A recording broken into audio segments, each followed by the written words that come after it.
Bonjour. Dinawe Maganiduk, Diindiisi Indigenous, Makinakwaju Indunjiba, Migizi Indudem. I just said in Ojibwe, in my Anishinaabe language, greetings, my relatives. My name is Blue Jay, and I'm from Turtle Mountain, and I'm Eagle Clan. My English name is Christine, and my maiden name is Wallette, and my married name is McCleave.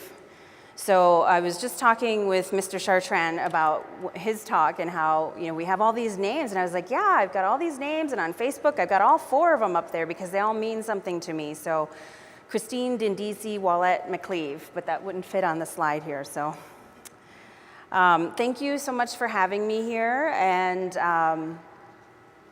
I would like to acknowledge that we are on the homelands of the Powake. Did I say it right? The Pueblo of Powake. Did I say it right? Awesome. So I'm going to give a talk today about the ongoing impacts of, addressing the ongoing impacts of the historical trauma that was created by the U.S. boarding school policy. The trauma that we live with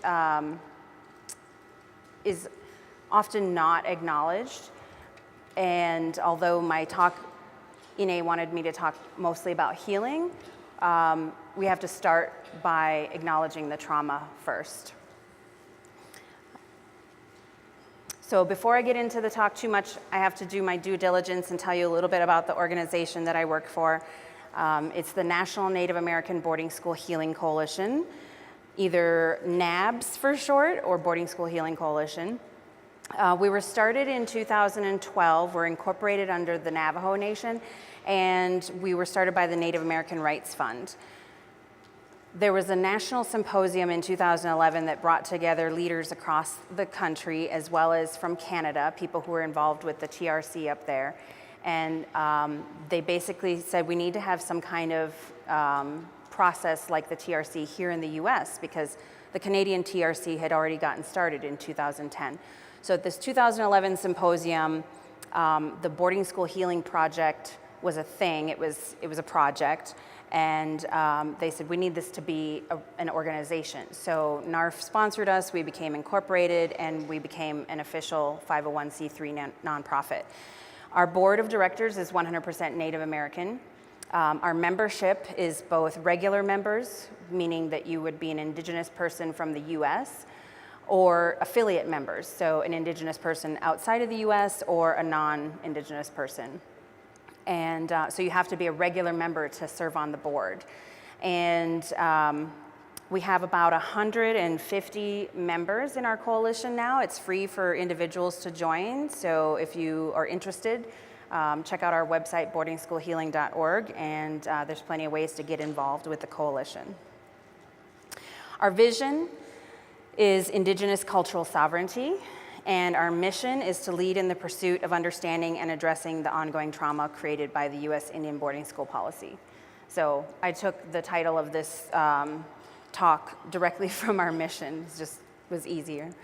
And a lot of what our programs center around, or the narrative that we're often sharing and dialoguing with communities about, are these kind of 4 main points. Truth and history, which involves telling the real story of what happened, and trying to get the US and the churches to acknowledge the truth and engage in truth-telling efforts, and to find access to the boarding school records, which is a whole huge thing that I'll talk about a little bit later. The intergenerational trauma, so there's a lot of research that's already being done. It's starting to be, like this conference having the theme be about intergenerational trauma. It's starting to be something that people are more aware of, but actually identifying those impacts of how the boarding school experience impacts later generations. Community-led healing. One of the things is that even though the word healing is in our organization's name, we do not go and tell anybody or any community or any tribal nation how healing should look for them. So it was a little bit challenging when I was talking with Ine about how I was going to give this talk. And I was like, well, we don't tell people what healing looks like. It's a very individual process. It's got to be culturally relevant for, people's tribes and their cultures. And she said, well, and she kind of probed me, and I just kept talking, and then she made me realize, like, we do have some guides. We do have a lot of information based on the communities that we've worked with and the healing that we've seen happening. So that's what I'm going to be sharing about today. And the personal stories. So depending on the context, these can be called oral histories, they can be called testimony, or they can be called interviews or research. So a little bit about my family history. I do have boarding school history in my family, although it was not talked about very much in my family. So on the, that's the left side is my great-grandfather, John Willett, and he went to Carlisle Indian boarding school, and that was the first off-reservation Indian boarding school in the US, the first federally run Indian boarding school. Prior to Carlisle, there were mission schools. There were mission schools even before the US became an official country, but Carlisle was the first federally funded Indian boarding school, and that was the beginning of the whole Indian boarding school policy that the US had. And Carlisle is the one where, if you Google Indian boarding schools, the majority of the pictures that come up, those before and after pictures and that sea of children pictures, those are all from Carlisle, because they had a photographer to create propaganda, because they wanted to prove that this experiment would work to civilize the Indian children. So Carlisle is pretty infamous because of that, and those are most of the images that you'll see. So my great-grandfather actually wasn't a little child when he went to Carlisle. He was 20 years old when he went there in 1910, and he was there for 5 years, and he was recruited by Pop Warner to play football with the Carlisle football team. So he actually got to play football with Jim Thorpe. The interesting thing is that I didn't know about my great-grandfather going to Carlisle until I had already been working for the Boarding School Healing Coalition for 6 months. I was asking my uncle about my grandfather on the right side, and his boarding school experiences, and my uncle sent me this photo from our family photo album and said, this was your great-grandfather. He went to Carlisle, he played with Jim Thorpe, and I felt all these weird mixed emotions. I felt really proud and like, wow, I'm a Carlisle descendant. And then on the other hand, I felt really sad, like, why didn't anybody talk about this in my family? And that's just one more layer of boarding school generation in my family. And the photo of my grandfather on the right, Lawrence Willett, his nickname was Buddy. He attended 2 different boarding schools. He attended Marty Indian Boarding School in South Dakota, which was a Catholic boarding school, and Haskell in Kansas. And Haskell is one of 64 boarding schools that are still open today. And Haskell actually evolved from a boarding school to a trade school to a junior college, and is now a university. And it's the only Indian university in the country. So Haskell has a unique history. But my grandfather went there when it was still just a trade school. He experienced some terrible things at Marty, but he never talked about it. And all I know is that he never wanted to step foot in the Catholic Church again, and he almost didn't go to my uncle's wedding because of it. So we don't know what happened, but we just know that it had some impacts. The other thing about my family history is that, okay, so my great-grandfather went to boarding school, my grandfather went to boarding school, and then when my mother was born, she was abused by her mother, and she was sent away to live with her auntie. So she was actually raised by her auntie. People who work with Indian child welfare would call that an open family adoption. So my mom was adopted out, and when she got pregnant with me, she was sent to an unwed mother's home, and she was supposed to give me up for adoption too. She decided to keep me, But then when I was in my early 20s and I had my first child, I ended up having some custody issues and giving him to his father, and then later sharing joint custody before getting full custody back. So I share that personal family history because it's very connected. The boarding schools took away our traditional ways of parenting, our traditional lifestyles, our language, our culture. They had such a devastating impact on our families and our communities, and these are the ripple effects. And we're actually doing a study with the University of Minnesota, and one of our board members, Sandy Whitehawk, she does work with returning adoptees to their communities. And we're doing a study that'll launch next month. And we're gonna look at the correlation between boarding school attendance and adoption and foster care. Because in Sandy's work, she kept hearing people's stories of adoption and how boarding school was always in the family, boarding school experiences. We're also, through that study, going to be looking at more of the impacts of boarding schools. So again, go to our website at boardingschoolhealing.org and sign up for our e-news, and when the survey launches, you can get a link to it. We'll also have paper copies. So I already kind of went into it a little bit, but I'm going to zoom out really big for a quick second because it's very important to understand the historical context. So I always start off talking about the doctrine of discovery, because in the doctrine of discovery, it laid the groundwork for racism in America, and for people to basically lay claim to our lands. So this picture, I don't know if it's showing up very well over there. It is, okay. It basically says, it's hard to see on the screen right here. So there were two papal bulls, which is a document by the Pope. So in 1455 and again in 1493, the Pope wrote these papal bulls that claimed dominion over the entire world. They issued statements which gave European rulers the sanction to colonize all of the non-Christian world. So that's the key. If they were non-Christians, then they could lay claim to the land. Speaking as God's representative on earth, the Pope anointed these rulers and their representatives as sanctified conquerors of anything they discovered not already claimed by Christian rulers.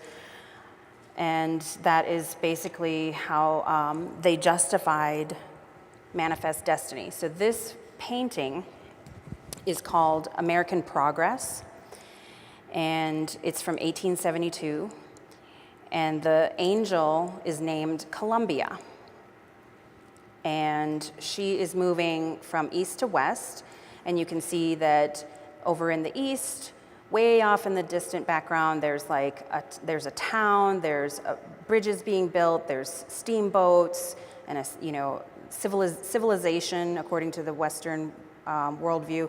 There's the railroad is being built, the stagecoaches, and agriculture in the forefront. And off to the west, they're chasing away the indigenous people and the buffalo.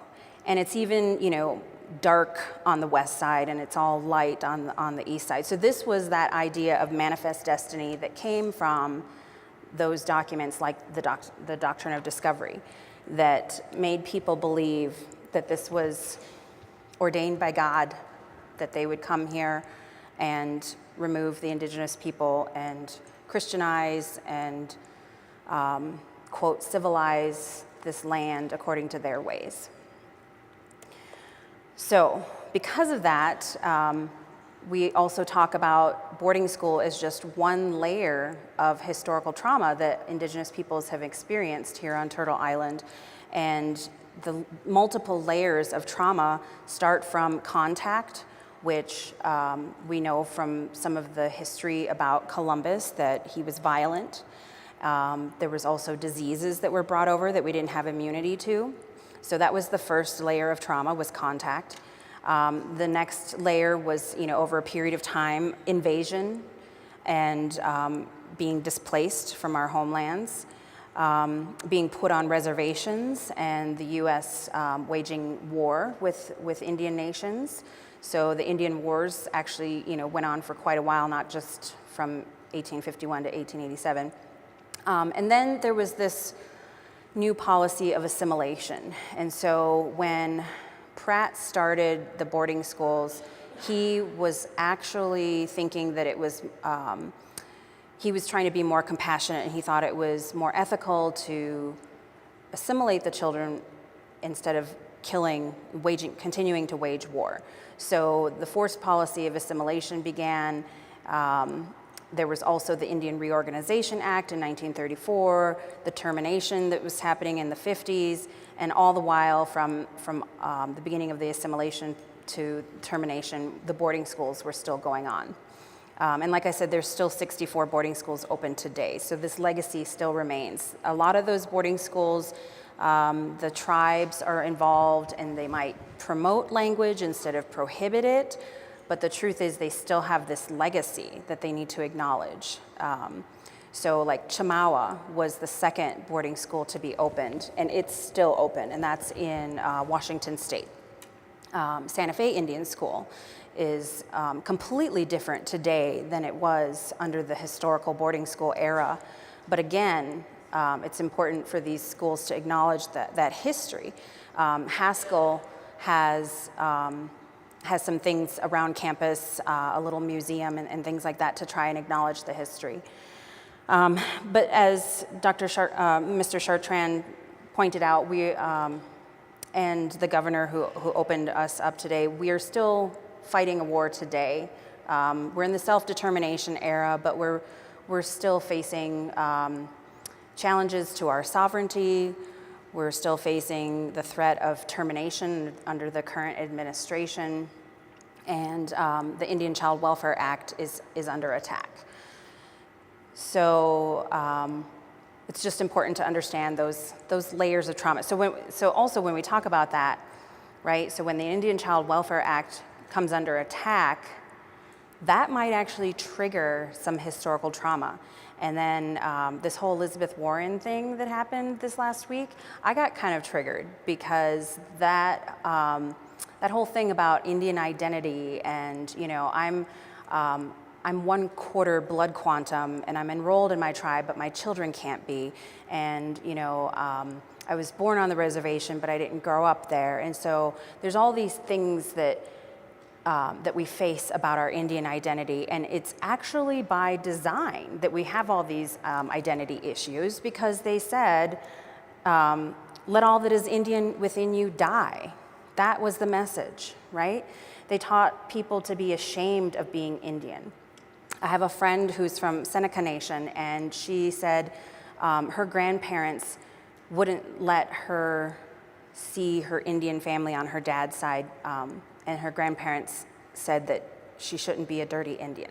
You know, so things like that. So there's all this issue around identity. And so when something like the DNA test and, you know, what really makes you Indian, is it blood quantum, or is it a connection to community? Is it knowing your culture and your language? Like all that, it just triggered me. And so it's important to know that historical context, to know the things that could be living inside of us, that could be related to historical trauma, so that when those things come up, we can be aware and we can take care of ourselves in a way that doesn't kind of, you know, spread that trigger response.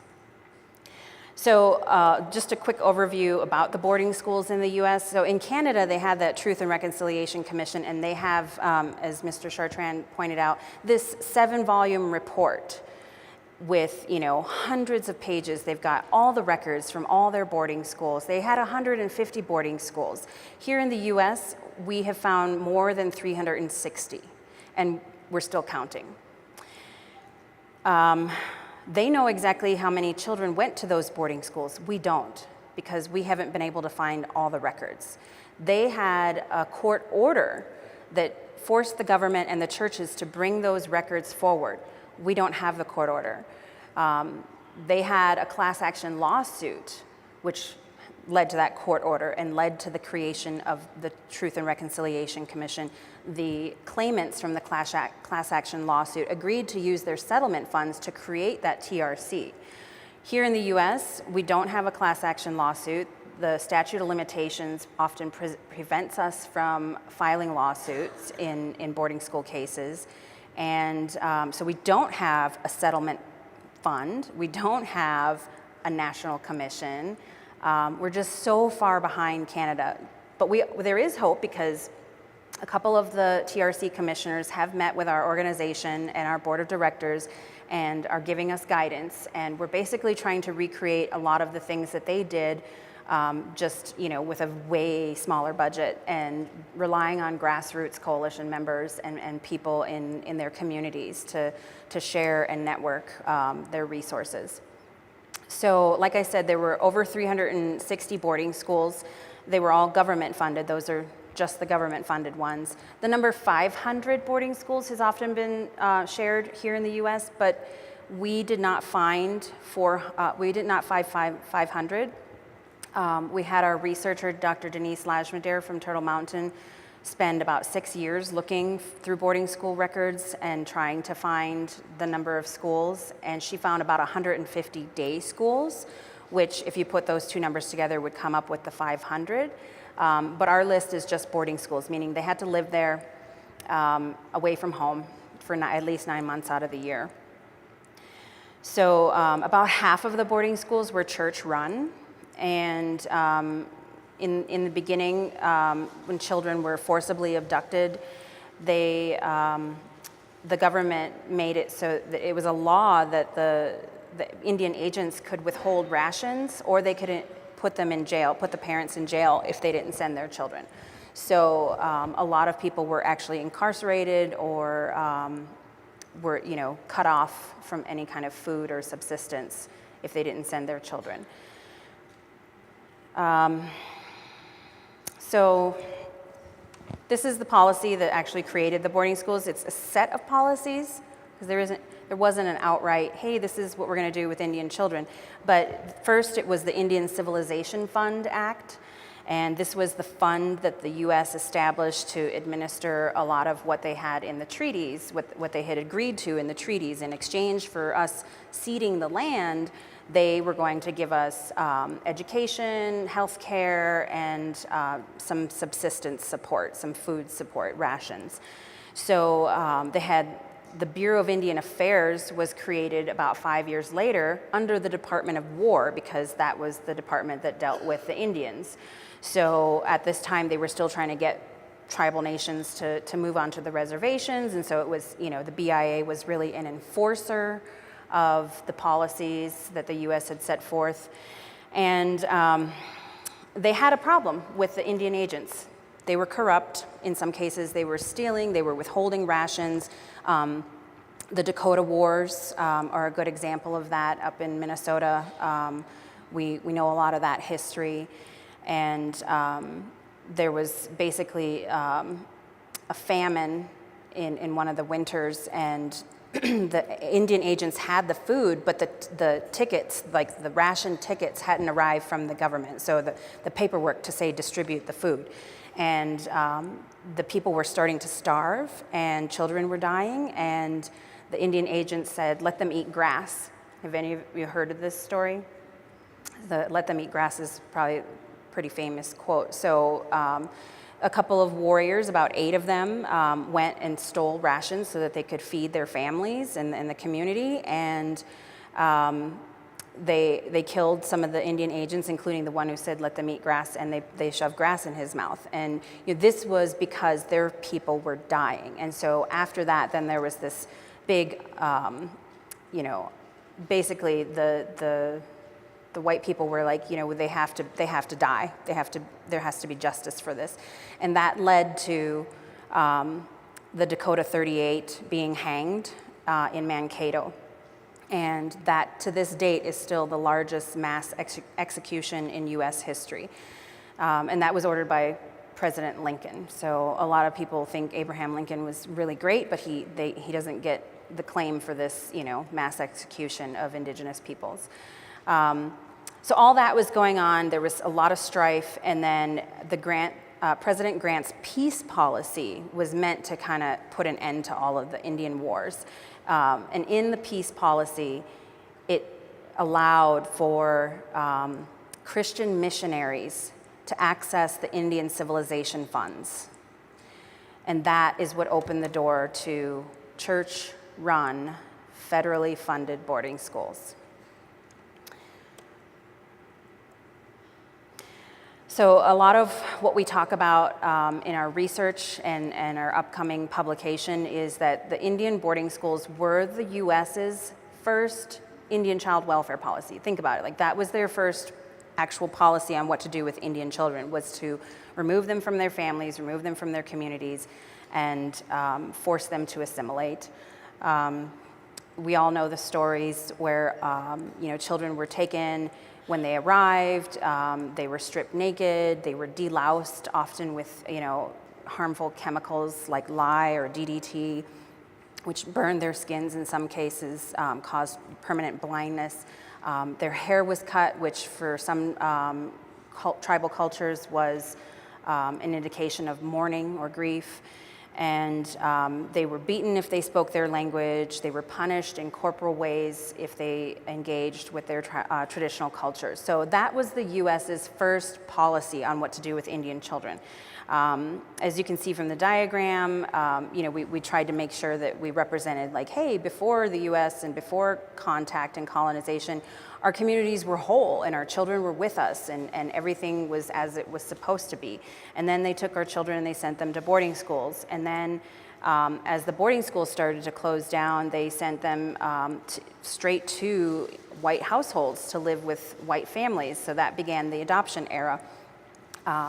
In the 60s, the Bureau of Indian Affairs actually had the Indian Adoption Project, and they would run like newspaper ads, and people would call the office and be like, how do I adopt one of those little Indian children? And I've actually talked about this at NICWA, the National Indian Child Welfare Association, and every once in a while I will have an Indian child welfare worker come up to me and say, we still get those kind of calls today. People still call the office and say, how do I adopt an Indian child?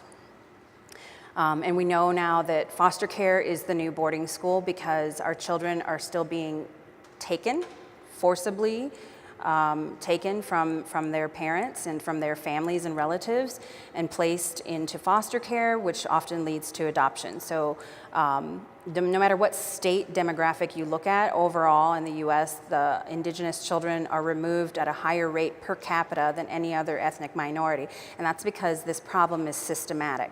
It's a race-based policy that has been ingrained in people, in the system, and it still persists today. So the United Nations defined genocide, and it includes forcibly transferring children of a group to another group. A lot of the other stuff that is on here also happened, through the Indian Wars, but for boarding schools, that is also genocide. So in Canada, after the TRC, they actually decided to call it cultural genocide. And I think that's a term of political correctness because obviously cultural genocide is genocide. So there are a few books that have been written that call it this. There's this book called The American Holocaust, or An American Genocide. So we've had lots of debates on our board of directors and with our coalition members, as to what term to use. Sometimes we say cultural genocide, but really it's genocide. And the Declaration on the Rights of Indigenous Peoples also states that we have the right not to be subjected or to forced assimilation or destruction of our culture. Okay, so Dr. Maria Yellowhorse Braveheart. She is Hunkpapa and Oglala Lakota, and she is the first person to really, from academia, really coin that term, historical trauma. And it's long been referred to in our communities as our soul wound. And so her academic definition of historical trauma is the cumulative emotional and psychological wounding over one's lifetime and from generation to generation following the loss of lives, land, and vital aspects of culture. So we just had our first national conference, yay! For such a small organization, it was a huge thing. We just had that at the beginning of October in Carlisle, Pennsylvania, and Dr. Maria Yellowhorse Braveheart was our keynote speaker. So we got to hear from her directly, and she said the term, she kind of regrets calling it historical trauma because people usually automatically think that it's just in the past. It's, prior to current modern day or whatever. And so, but if you read her definition carefully, it's over one's lifetime, right?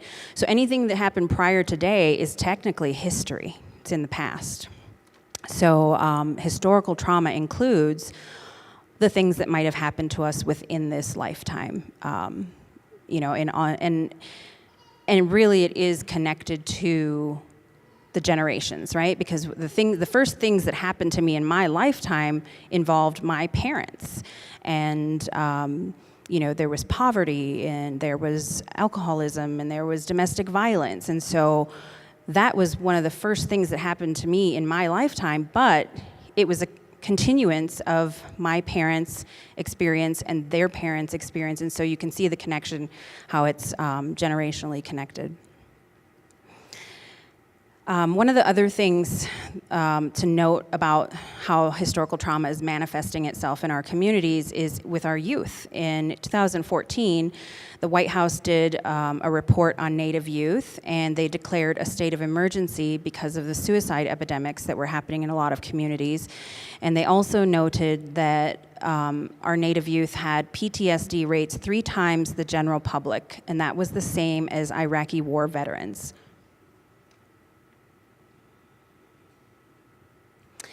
There was another study that is called, it's about the historical loss scale, and this talks a little bit more about how historical trauma shows up in our lives. So I'll just read some of these to you. 36% of the participants had daily thoughts about the loss of traditional language in their community. 34% experienced daily thoughts about loss of culture. 24% reported feeling angry regarding historical losses. 49% provided they had disturbing thoughts related to these losses. 46% had daily thoughts about alcohol dependency and its impact on their community. 22% indicated they felt discomfort with white people. 34% were distrustful of the intentions of the dominant white culture due to the historical losses that Native American people had suffered. So again, just another way of thinking about how it shows up. So, for some of us who have gone into recovery through 12-step programs, and so you're not actively engaged in things like, drinking that might lead to domestic violence, but it might still be present with us mentally, emotionally, and spiritually through these thoughts that are reoccurring. This is just a slide that one of our board members came up with to show that the impacts are like a ripple. It impacts individuals, but it also impacts families, communities, and tribal nations. It goes up to governance level, right? And I would add organizations. A lot of our Native organizations, if some of our people are dealing with historical trauma, then it's going to show up in our organizations, in our government, in our businesses, in our families. It's only logical, right? And so there's a new movement to have things be trauma-informed. So trauma-informed government, trauma-informed schools, and I would say, a trauma-informed self and trauma-informed family, just to be aware of how these things might be showing up in our lives. So the legacy of the boarding schools, I would say, one of the things that I often say is that loss of language and loss of culture is a direct legacy of boarding schools. So when we talk about, I'm really happy to be here at the Indigenous Language Institute Symposium, and when we talk about people trying to revitalize our languages and cultures, it's directly because of boarding schools. I mean, there is nothing else that really damaged our languages and our cultures the way boarding schools did. But another thing that people are starting to talk about is epigenetics. And so I actually got to attend a workshop with Dr. Rachel Yehuda. She is the person at Mount Sinai who did this study and found out about epigenetic markers. So epi means on top of. So it's basically something, it doesn't alter your DNA, but it's a marker that rides on top of your DNA. And in her original study, she found that trauma effects linger in body chemistry of the next generation, and that children of Holocaust survivors could be more likely to develop stress or anxiety disorders. So basically, her first study was on these Holocaust survivors and their children. And the actual scientific chemistry results were that people who had that PTSD and their children had lower levels of cortisol. And cortisol is a stress hormone. And so when you go into fight or flight or freeze or whatever the other one is, your body reacts with adrenaline. And then cortisol is the hormone that gets released to try and bring you down from the adrenaline. So why would these people's cortisol levels be lower? And she actually thought it was a mistake. And so she did another study, and the next study was on veterans. And they found the same thing, that if they had PTSD, they had lower levels of cortisol. Then they did a third study, and they looked at, it was a really small sample, they looked at women who were pregnant at 9/11, the attacks on 9/11, and they tested them and their children like 10 years later to see those children who were in utero during those attacks, during that trauma event, and they had the same genetic markers. So the lower levels of cortisol. Well, what does that mean? She didn't want to interpret as a scientist, but I'm not a scientist, so I can interpret. And basically, if you have a baseline, I keep meaning to create a slide to show this because otherwise I have to use my hands. So if you have a baseline level of cortisol for a normal person who doesn't have PTSD, and then somebody who has PTSD, their cortisol is lower, and then stress level cortisol is up here. That means the person with the low level baseline of cortisol has a wider bandwidth to react to stress and trauma. So it's an adaptation that is meant to assist us in times of stress and trauma. So the interpretation is maybe it's not a bad thing. Maybe it's a survival and a resiliency thing. The good news is that they also did studies to treat people through behavioral therapy, and after 6 months of intensive behavioral cognitive therapy, they removed the genetic markers. So they no longer had low levels of cortisol. They returned back to normal baseline levels. So that tells us that these genetic markers can be reversed with Western therapy. And what I always like to say is just think what we could do if we combine that therapy with our ceremonies and our culture. So it's also been noted in some of these studies that ACEs, have you all heard of ACEs? I'm sure, right? Raise your hand if you've heard of ACEs. Okay, majority of you. So the Adverse Childhood Experiences study, I always, when I took the ACEs test, I thought, this is not one that I wanted to ace. But I did. I have an ACEs score of 10. And I would get a little upset sometimes reading about some of the things that they would say. If you have, 4 or more ACEs, then you're more likely to die an early death. You're more likely to have autoimmune diseases. You're more likely to this or that. And I was just like, oh my God, this is depressing. I'm doomed, right? But like I said with the epigenetics, I believe that these are not predeterminants, that through engagement in our culture, our language, and healthy healing lifestyle and healing experiences, that we can reverse that.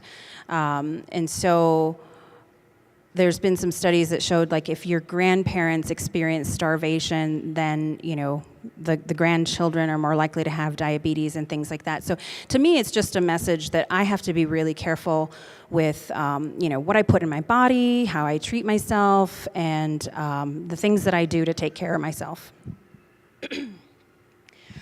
So there is hope, because if we carry intergenerational trauma, and we do, then we also carry intergenerational wisdom. It's in our genes and in our DNA. And I would also add, it's in our blood, and it's with our ancestors. Our ancestors are with us.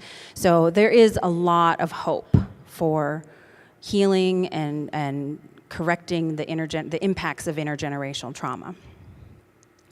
Dr. Maria also talked about transcending historical trauma. So this is the process as she has outlined it. That one, you confront the historical trauma. And that's kind of what we're doing here, right? We're confronting it. We're saying, this is what happened. We're becoming aware. I would say, individually, we could all go one step deeper and confront that in our lives, in our family histories, which is why it's important that our elders and our grandparents tell us what happened to them in boarding schools so we can understand, right? That's number 2, understanding the trauma. Number 3, releasing the pain from that historical trauma. And number 4, transcending the trauma. Makes it sound so easy, right? Just 1, 2, 3, 4, you're done. It's actually a process, and you might go through it a few times, right? Language and culture. I like to say, let all that is Indian within you live, right? The loss of language and culture is the direct legacy, but language and cultural revitalization is direct healing. That is reclaiming what was taken. Ceremony is a personal experience, but it's also a communal experience. It focuses attention so that our attention becomes intention. If you stand together and profess a thing before your community, it holds you accountable. So this, in case I wasn't clear, these are the solutions, right? So talked about the problem, here are the solutions. So reclaiming our language, reclaiming our culture, reclaiming our ceremonies. And then here are some real practical tools, as Ine insisted I include. Breathe. Studies have shown that your breath is connected to traumatic memories. So when you breathe in, you will recall things that happened to you more than when you're breathing out. And so there's a reason why when a traumatic or a stressful event happens, our breathing rate increases. We start to breathe rapidly so that we can recall more and react more. So there's been studies that have shown that if you suffer from anxiety, or if your body is in that kind of fight or flight response, and maybe it's just, mental, and there's not a bear in front of you, that if you control your breathing, that you can actually calm your mind. So there's that mind-body connection. And there's tons of studies, and there's studies on how yoga and mindfulness can help people deal with anxiety and stress. So anyways, this is a breathing exercise that I have not personally tried. This one was put up here by my program manager, and it's, with breathing in and out of one or your other nostrils. The one I've learned that helps me, that I use, is breathing in on a count to 6, like slow count to 6, so for 6 seconds, and then exhaling for 6 seconds. And if you do that 5 times, you've done it for 1 minute, and you've reset your brain. You've totally reset whatever was going on. And I think the thing that's common with all of these, whether you're trying to, hold your nose with one finger or your thumb or your other nostril, is that you're focusing on your breathing. You're intentionally, you're counting, you're trying to figure out which finger and nostril to use. Like it takes your mind's attention off of whatever was going on and focuses it on your breathing. So this is a medicine wheel that we put together. We included this in our conference booklet because we realized that people were going to come to the conference and they were going to share their stories, and that they might experience some of those trauma triggers or trauma responses. And so we wanted to make sure we were taking care of people. So we also included a list of hotlines or resources where people could find a counselor. We had counselors there. We had elders there who were ready to pray, and they had medicines, and so we did all that to take care of the people, but we also gave them this, paper resource with places they could call. It's on our website. if you want the list. And I actually brought copies of this medicine wheel that I'll hand out at the breakout section. So thinking about how we take care of ourselves and having that be balanced between mind, body, spirit, and emotions. And on the spiritual side, we would attend a ceremony or church or whatever your spiritual gathering of your choice is, just something to take care of your spirit that way. Spend time outside reconnecting with nature. Spend time in prayer to a higher power, whatever that looks like for you. Smudge with sage or cedar. On the mental side, spending time alone for mindful reflection, doing arts and crafts or other creative outlets, reading a book, trying a guided meditation or yoga practice, turning off your phone, even if it's for a short amount of time. That's a big one, right? I get stressed out looking at Facebook these days. It's depressing. Emotional journal to help process what kind of feelings you might have going on, or talk with a friend or loved one. I'm a verbal processor. Like, a lot of times I'll tell my husband, like, okay, I just need you to listen because I'm trying to process. And he'll be like, oh, okay, thanks for telling me, because I was probably going to try to fix it. And so, no, I just need you to listen. And so, but also journaling helps me process, and making a list of things that you feel grateful for, that make you happy. Gratitude lists is a pretty common thing. And allowing yourself to cry, that's a big one. Even sometimes I feel like I want to cry, and then I'll like tell myself, like, no, don't cry over this, or don't be weak or whatever. But that is an emotional release.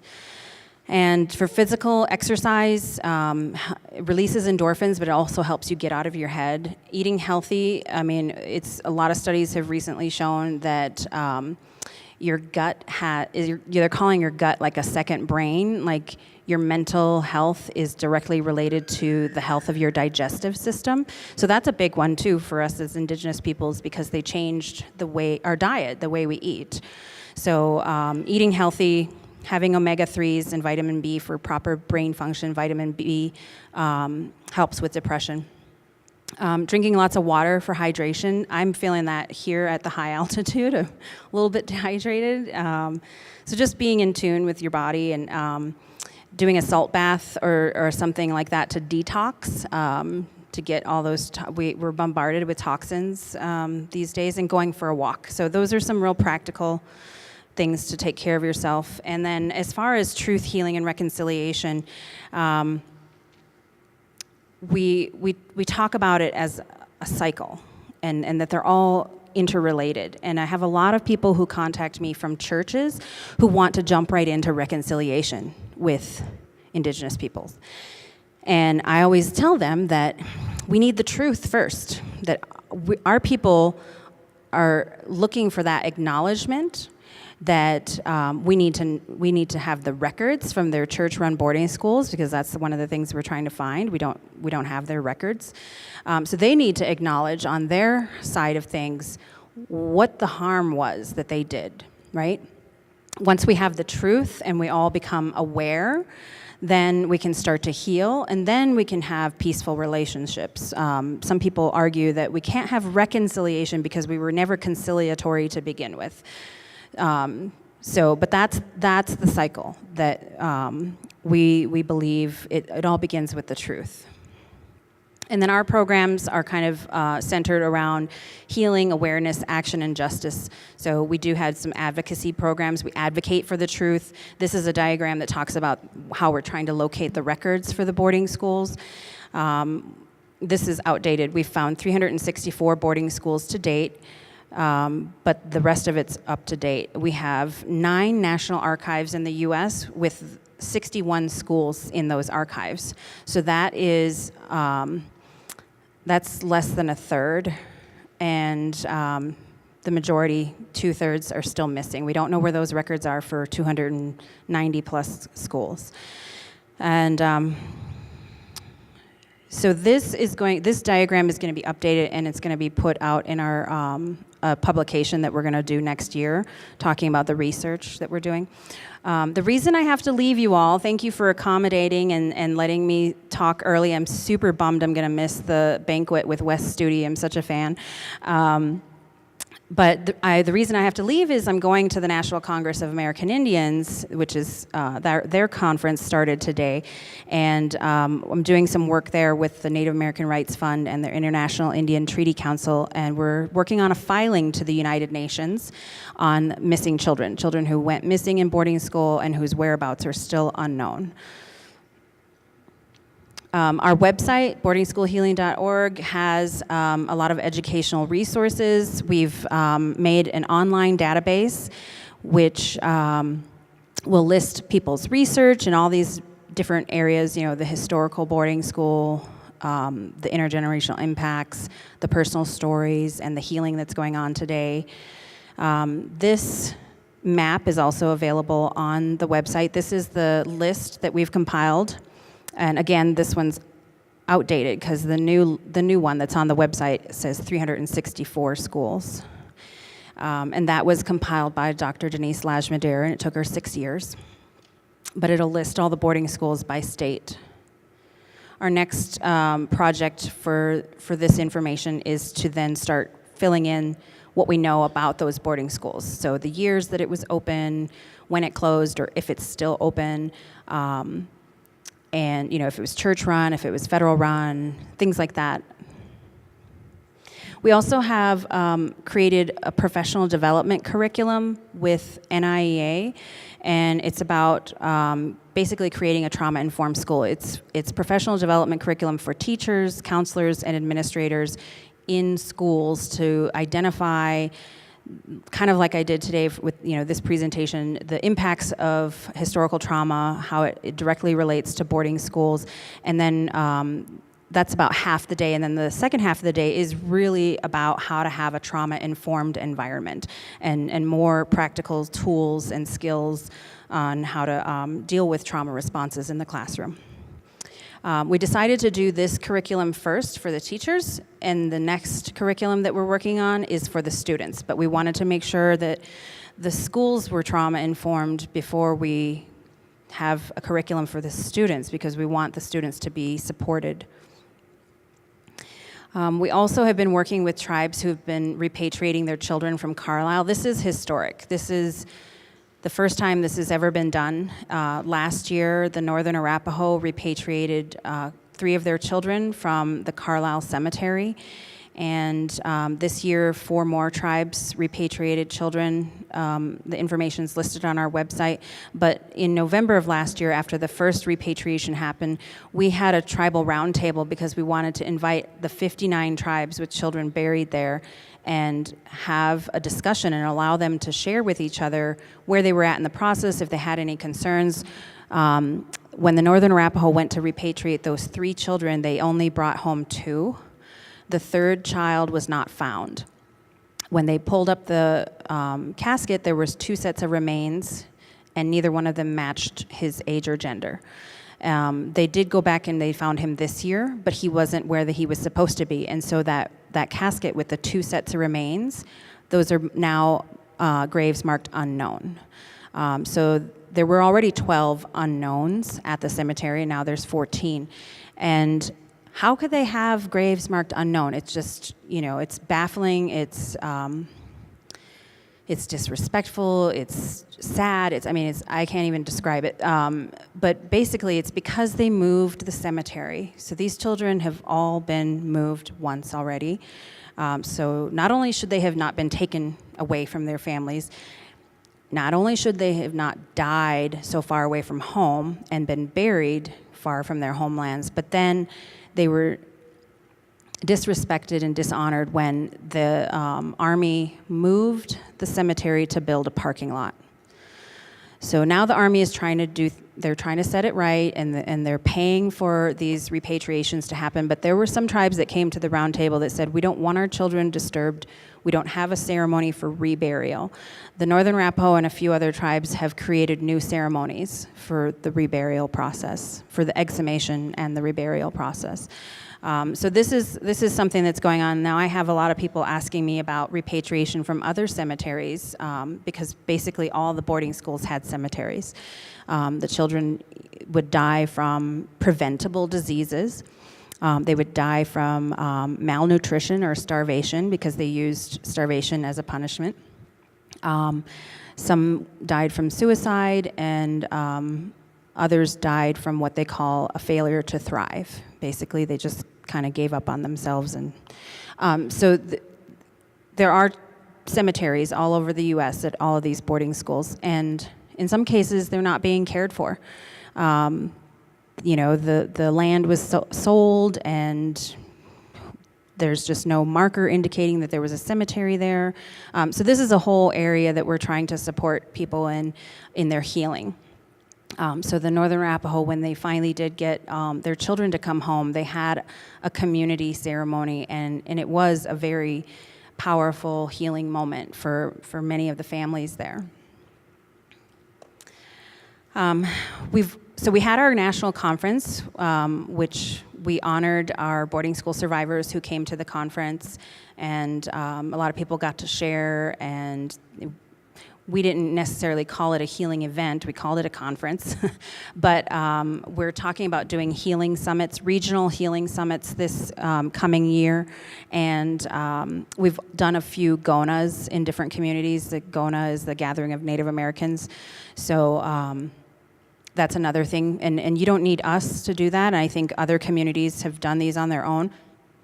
In fact, there is one coming up at Chamawa in November. There's a Veterans Day powwow, and the Lummi tribe is bringing a totem pole, and they're bringing it to the cemetery at Chamawa. And so there's lots of things that communities are doing to heal themselves. Storytelling through art is also a way to heal. So this photo that's actually on the program cover is a famous photo of Tom Torlino from Carlisle Boarding School. And he was actually a prisoner of war. So if you notice, he's not necessarily a child, he's a grown man. Well, we had his great-granddaughter at our conference, and she came and she told the family's story about, ever since this iconic photo was taken, and then Tom's journey back to his Navajo community, and his life after that. And I have it next to this painting that we purchased and we used as the image for our conference, and it's by this young Navajo man. And he called this painting Renewal, and he's got these images of Tom from, his original photo where he's still got his long hair to his boarding school photo where after his hair is cut. But then he's got this other image where, you can see the industrialization and the black snake. But then the last one is he's got the corn pollen in there and his return to his community. And that was actually Tom's journey, that he did actually return to his community and became a medicine man in his community. We also have a story collection called Healing Voices, where we've interviewed a few boarding school survivors. We're going to be putting it up on our website for free. We debuted them at the conference. And instead of collecting mass testimonies like they did in Canada, these are curated stories where we're very intentional about not creating traumatic material, right? We don't want to re-traumatize people. So we focus on people's journey to healing. And the hashtag is Break the Silence, Begin the Healing. So this is Patsy Whitefoot. She was our board member at the time, and she was the first one that we interviewed. And she said, we need to continue to hold up our children, our babies, because that's who we are in the future beyond our life here. So there is hope for healing. We do have resiliency. It's in our DNA. These are our partners. We're on social media. I'll take questions at the breakout session, because I think we're out of time, right? Okay. Thank you.